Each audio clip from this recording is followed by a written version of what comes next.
The FBI agent slid a folder across the interrogation table, and Stephen Walsh's face went white as paper. Inside were 18 months of bank statements, wire transfers, and my meticulously documented evidence of his $3.7 million embezzlement scheme. Mr. Walsh, Ms. Morrison gave us everything. Would you like to explain these transactions? 3 weeks earlier, Stephen had fired me with a 2-line email on a Friday night, thinking he'd buried the problem along with my career. He had no idea I'd been building an evidence file for 6 months. This is how a 2-line termination email became a 12-year prison sentence. My name is Elena Morrison. I'm 32, married to my husband Chris, and we have a 5-year-old daughter named Sophie.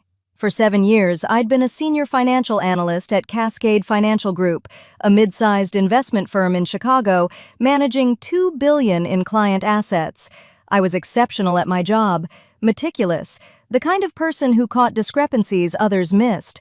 My annual reviews were always exceeds expectations. Clients requested me specifically for their portfolio analysis. Numbers don't lie. That's what I loved about finance. Unless someone makes them lie. Stephen Walsh was my direct manager for 3 years. 50 years old, expensive watches, corner office overlooking Lake Michigan. He'd been with Cascade for 15 years, climbing from junior analyst to senior manager of portfolio operations. Everyone respected him. Clients adored him. Executives trusted him completely. That trust was his greatest weapon. The first warning sign appeared 6 months before everything exploded. I was reviewing quarterly fund transfers, routine audit preparation, when I noticed something strange. Small wire transfers, each under $10,000, going to an account I didn't recognize. The account code indicated it was client-related, but when I cross-referenced our database, nothing matched. Individually, the transfers were tiny. Together, they totaled $400,000 over 3 months. I asked Stephen about it casually. Stephen, I found some transfers I can't match to client accounts. Account code SWC2847. What is that? Oh, that's a legacy account. Old client estate settlement. Still processing. I'll send you the documentation. He never sent it. I asked twice more over 2 weeks. Each time, another excuse. It's in the old filing system. Legal has it. I'll get to it next week. A month later, my colleague Amanda Chen pulled me aside. Elena, did you approve the Hendricks portfolio rebalancing last quarter? No, I wasn't assigned to Hendricks. That's weird. The approval document has your digital signature. I pulled it up immediately. There was my signature, on a transaction I'd never seen. Someone had used my credentials to authorize a $100,000 transfer. I went straight to Stephen's office. Someone used my credentials to approve a transaction I never saw. We need to report this to IT security immediately. Elena, relax. Probably just an administrative error. I'll look into it. Don't make waves unnecessarily. You know how paranoid the executives get about security breaches. Don't make waves. That phrase set off every alarm in my head. I started documenting everything. I created an encrypted folder on my personal external drive. Every suspicious transaction, every conversation with Stephen, every deflection. I started BCCing my personal email on everything, quietly without anyone noticing. Chris noticed I was working late every night. Elena, you're at your laptop until midnight. What's going on? Something's wrong at work. I need to figure out what before I say anything. 3 weeks before I was fired, I found the proof. Year-end reconciliation. I decided to dig deeper into those mystery transfers. I cross-referenced account codes, transaction dates, authorization signatures across 18 months of data. The pattern was undeniable. Over 18 months, $3.7 million had been siphoned through fake client accounts and shell transactions. Every single one authorized by Stephen Walsh. Several had my forged signature to spread the liability. He wasn't just stealing, he was framing me as an accomplice. I felt physically sick. Then I felt rage. I spent the next 2 weeks building an airtight case. Transaction logs, account ownership documents, email chains showing I'd questioned these transfers, screenshots of everything, timeline documentation. I was ready to go to Marcus Johnson, our CFO, the following Monday. Then I got the email. Friday, February 9th, 6:47 p.m. I was packing up to pick up Sophie from after-school care when my phone buzzed. Email from Stephen Walsh. Subject line, termination of employment. 2 lines. Elena, effective immediately, your employment with Cascade Financial Group is terminated due to performance issues and violation of company policy. Please return all company property by Monday. HR will contact you regarding final payment. 7 years. 2 lines. That was it. No meeting, no explanation, no phone call. I called Stephen immediately, straight to voicemail. I called HR, closed for the weekend. I sat in my car in the parking garage, staring at my phone, and the realization hit me like ice water. He knew. He'd discovered I was investigating. He was cutting me loose before I could expose him. By firing me for policy violations, he was preemptively destroying my credibility. If I came forward now, I'd look like a bitter ex-employee making false accusations. I picked up Sophie, made dinner, gave her a bath, read bedtime stories, all on autopilot. After she was asleep, I opened my laptop and stared at my evidence folder. 18 months of data, $3.7 million, 53 fraudulent transactions, all documented. Stephen Walsh made one critical mistake. He fired me before securing all the evidence. Chris, I need to call a lawyer, tonight, and I'm not going quietly. That weekend, I contacted Robert Hayes, an employment attorney my friend recommended. I sent him everything. The termination email, my documentation, the transaction evidence. He called Sunday evening. Elena, this isn't just wrongful termination. This is fraud, embezzlement, and your manager attempting to frame you. You need to report this immediately, but strategically. Monday morning, I didn't return company property. Instead, I requested an urgent meeting with Marcus Johnson through his executive assistant, mentioning critical financial irregularities. His assistant called back within an hour. Meeting scheduled for Tuesday, 9 a.m. Stephen sent 2 increasingly aggressive emails demanding I return my laptop and access cards. I ignored both. Tuesday morning, I walked into Cascade's executive floor with my attorney and a flash drive containing everything. Marcus Johnson was 45, sharp, notoriously no-nonsense. His office was pristine, nothing unnecessary, everything purposeful. Ms. Morrison, this is unexpected. Your manager informed me you were terminated for performance issues. What's this about financial irregularities? Mr. Johnson, I was fired because I discovered Stephen Walsh has been embezzling client funds for at least 18 months. I have documented evidence of $3.7 million in fraudulent transfers. Complete silence. Marcus leaned forward, his expression shifting from skeptical to intensely focused. That's an extremely serious accusation. Show me everything. I plugged in the flash drive and walked him through it methodically. The shell accounts, the transfer patterns, the forged signatures, including mine, the timeline showing I'd questioned these transactions weeks before being terminated. 20 minutes later, Marcus's jaw was clenched. Why didn't you come forward sooner? I wanted absolute certainty before accusing a senior manager of fraud. I was planning to bring this to you next week. Stephen must have realized I was investigating. My client was terminated the moment she got close to exposing this. The timing isn't coincidental. Marcus grabbed his phone. Carol, get me Helen from legal and Dan from IT security. Conference room B, immediately. Also, have security quietly disable Stephen Walsh's building access. Don't alert him. Within 30 minutes, I was presenting to Cascade's legal team and IT security. They pulled real-time system logs confirming everything I'd documented. Helen Morrison, general counsel, looked at Marcus gravely. This is catastrophic. If this gets out before we control it, we're facing regulatory investigations, client lawsuits, complete reputation destruction. We need federal authorities involved immediately. Agreed. Dan, I want a complete forensic audit of every transaction Stephen Walsh authorized for 3 years. Helen, contact the SEC and FBI.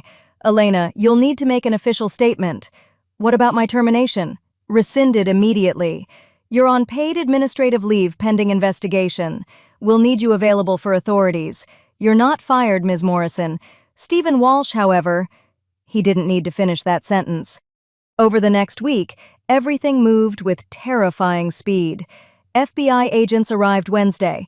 I gave a 4-hour statement, walked them through every document, every transaction, every forged signature. IT Security's forensic audit uncovered even more. Stephen had been embezzling for 4 years, not 18 months. Total amount? Over $6 million. He'd created fake client accounts, authorized transfers to shell companies he controlled, systematically doctored reports to hide the theft.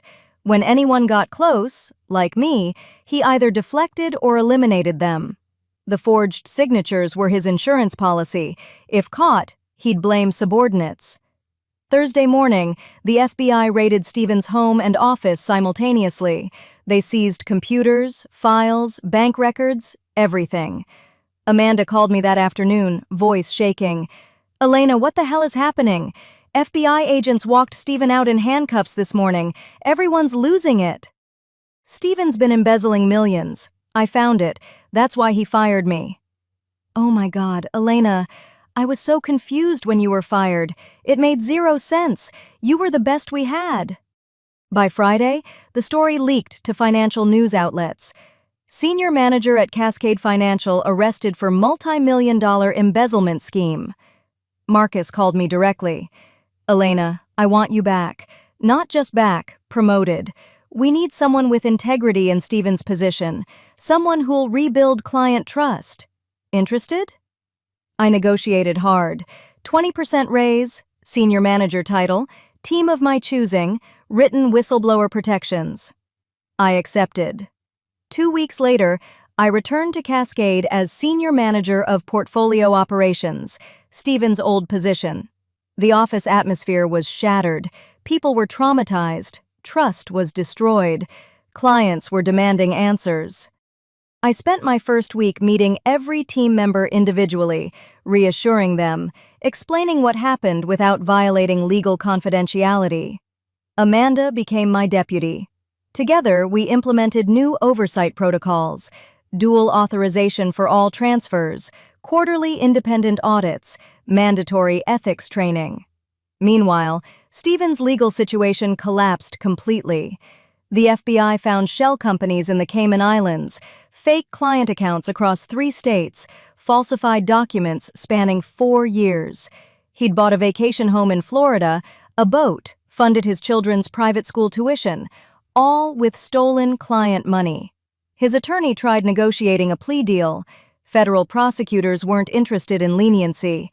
They charged him with wire fraud, embezzlement, money laundering, and tax evasion. 15 federal counts. Potential sentence? 25 years. Trial was set for 8 months later, but the evidence was overwhelming. 3 months after his arrest, the plea deal finally came. Stephen's attorney contacted Robert. My client is pleading guilty. 12 years federal prison, full restitution, complete cooperation with authorities. 12 years. He'd be 62 when released, if he made parole. His wife divorced him immediately. His adult children changed their last names. His entire legacy became fraud. The day his guilty plea was entered, I was in my office when Amanda knocked. Elena, it's official. He pleaded guilty to everything. 12 years. I felt relief. Not joy, not satisfaction, just relief that it was over. That evening, I got a call from the FBI agent who'd led the investigation. Ms. Morrison, I wanted you to know your documentation was the most thorough evidence package I've seen in 20 years. You built the entire case before we even got involved. Without you, Stephen Walsh would still be stealing. That meant more than any promotion. 1 year later, I'm thriving at Cascade. We didn't lose a single major client. Marcus and I personally met with every account, explained everything, showed them our new safeguards. They stayed because we were transparent and honest. My team is strong. Amanda's my second in command. We've hired 3 new analysts, all carefully vetted, all extensively trained on ethics and compliance. I make $140,000 a year now, $40,000 more than before. I have respect, authority, and most importantly, I work somewhere that values integrity over politics. Sophie's 6 now. She knows Mommy stopped a bad guy at work. That's all she needs to know for now. Chris and I bought a house with my raise. Nothing extravagant, but it's ours. The SEC used my case as a training example for financial firms nationwide, how proper oversight and ethical employees prevent fraud. I've been invited to speak at compliance conferences. I always say the same thing. Trust your instincts, document everything, speak up even when it's terrifying. Amanda told me something last month that stayed with me. Elena, you know what Stephen got wrong? He fired you on Friday at 6 p.m. because he thought you'd panic over the weekend and just accept it. He completely misread you. You don't panic, you plan. She was absolutely right. Stephen thought a 2-line email was efficient, clean, final. He didn't realize I'd already built the case that would destroy him. He didn't realize I'm the type of person who documents everything. He didn't realize that integrity isn't weakness. It's the most powerful weapon you have. Stephen Walsh made one fatal error. He assumed everyone else was as corrupt as he was. He thought if he deleted me from the company, the evidence would disappear with me. He was catastrophically wrong. Here's what I learned through all of this. Your reputation is built in crisis moments. Do you stay silent to protect yourself? Or do you speak up even when it costs you everything? I almost stayed quiet. I almost convinced myself it wasn't my responsibility. But here's the truth. If you have evidence of wrongdoing and you say nothing, you become complicit. Stephen stole $6 million because no one questioned him, because he had authority, respect, trust, because people assumed someone that senior couldn't possibly be corrupt. Never assume. Always verify. Always document. And if someone fires you via email on a Friday night, ask yourself, what are they desperately trying to hide? Stephen thought firing me would erase his crimes. Instead, it guaranteed his exposure. Not out of revenge, out of principle. Some people think ethics are optional in finance. I proved they're not, and I'd do it again without hesitation. Sometimes standing up for what's right means risking everything you've built, but living with silence is always worse. Justice isn't always fast, but when you have truth and documentation on your side, it's inevitable. Stephen Walsh is serving 12 years in federal prison. I'm building the most ethical finance team in Chicago. I know which outcome I prefer.